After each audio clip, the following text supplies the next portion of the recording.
Hello everyone, welcome back. My name is Nick and today we are building a San Sequoia family home in The Sims 4 without any custom content. So you don't need anything except for the packs that you can get from The Sims 4. I have quite a few and I use quite a few in this house, but I don't think it matters too much. If you don't have it, the game will just replace it with content that you do, so that's great. Makes it really easy. You can find it on the Sims 4 gallery under my user ID at NickLastGame. This house I was heavily inspired by / going for a house from Disney Channel, like one of their series. I wasn't looking at any reference pictures, I was just wanting it to kind of convey that vibe, and I thought those houses were always really unique, usually pretty big, and always very iconic. You saw them over and over again, so I wanted it to have a memorable kind of charm to it, and I just kept building and building. I wanted it to have a really large front porch section, so I created the house kind of around that feature, and I used a lot of the content from the new expansion pack, Growing Together. I also built it in that world, so I was trying to go for the look that is frequently featured in that pack. And I hope you enjoy it. I wanted it to have my own flair. It has a kind of craftsman addition and update, I would say, but ultimately a very colonial kind of structure and bones to the house. So kind of fuses those two styles together in a really nice way. There are 3 bedrooms and 1.5 bathrooms, and I decorated it for a young family. I didn't create the family this time that I had in mind, so I left it pretty vague so that you would be able to go in and customize it and have it fit your family or whoever you choose to move into this house.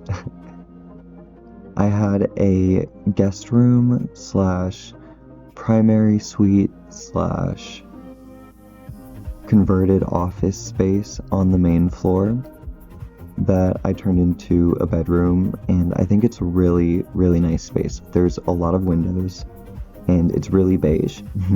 Here you can actually see, I should talk about the outside before I go to the inside because you'll see that, but right now we're still on the outside. I'm kind of skipping ahead.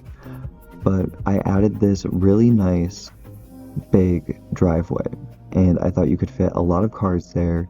It would be really fun to entertain a lot of people in this house. It has really spacious living spaces, and I landscaped it how I usually do, taking a few of my favorite items from the debug section and combining them. This one, it does look a bit more manicured in that little corner than I think I would typically do, because you can see there's a bit more of a pattern, but I don't think that's a bad thing at all. I think it's really realistic.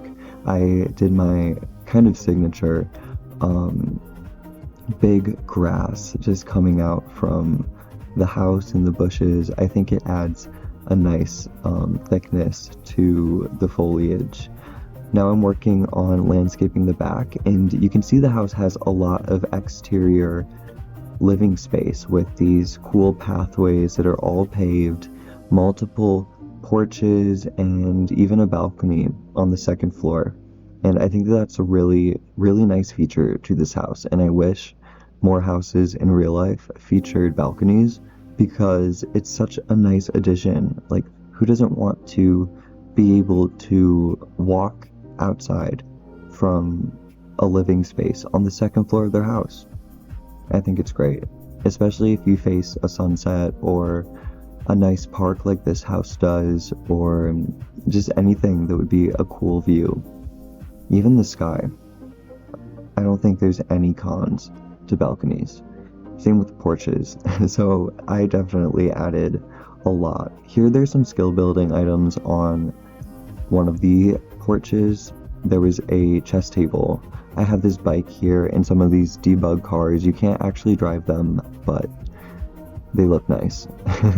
I always add them to my builds. I think it looks really realistic. So unless I'm building a house that's supposed to be walkable, I'll usually add in a car.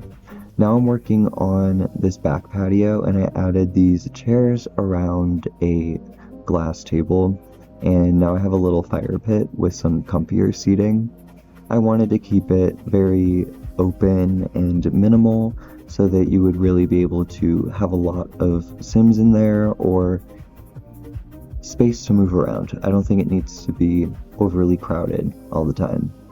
I added this dish, the satellite dish, and now we're working on the inside, and it is just so beige. I don't usually do houses, I think, this beige. I hope I don't. I hope that's not a total lie. Let me know if I do, and I will try to avoid that, because this one is just overkill.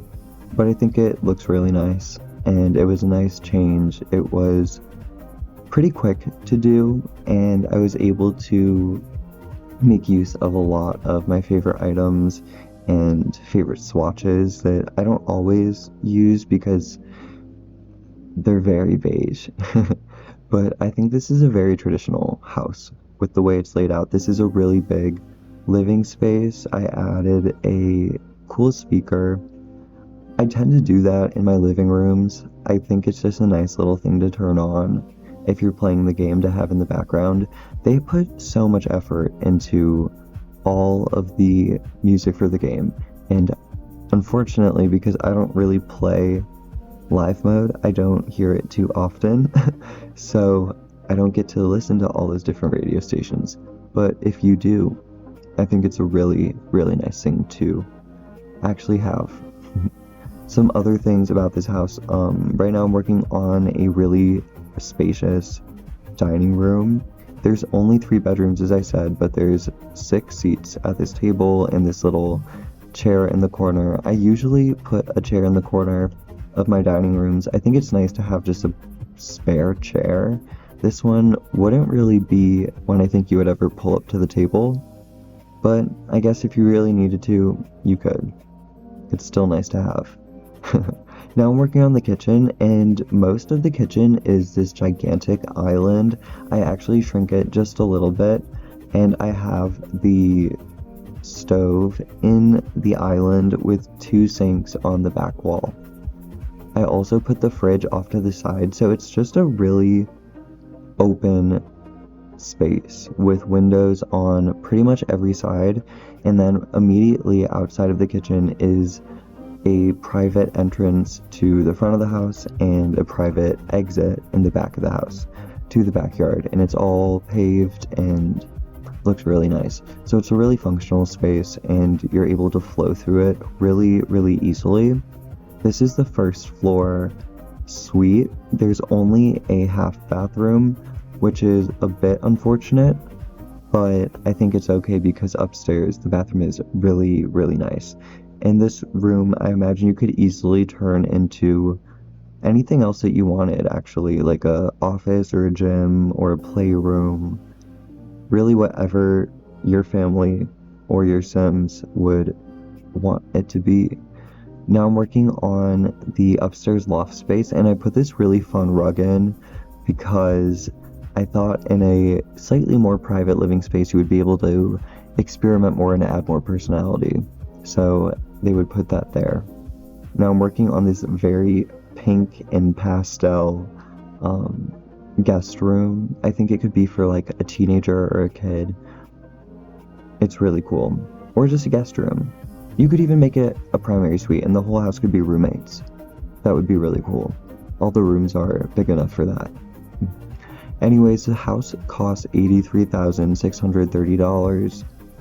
So you can download it on the Sims 4 gallery. As I mentioned, I'll also put a link in the description. We are just wrapping up now with what I consider the primary suite because it's the biggest, but the other one has a balcony access, so who am I to judge? And the other one's first floor, so really up to you. But this room is really cool. I love the egg chair and that really big planter. I thought that was really fun. And I love all the colors. Stay tuned for some screenshots. Thank you so much for watching. Don't forget to like and subscribe for more. It really helps with the algorithm. See you guys next time. Bye.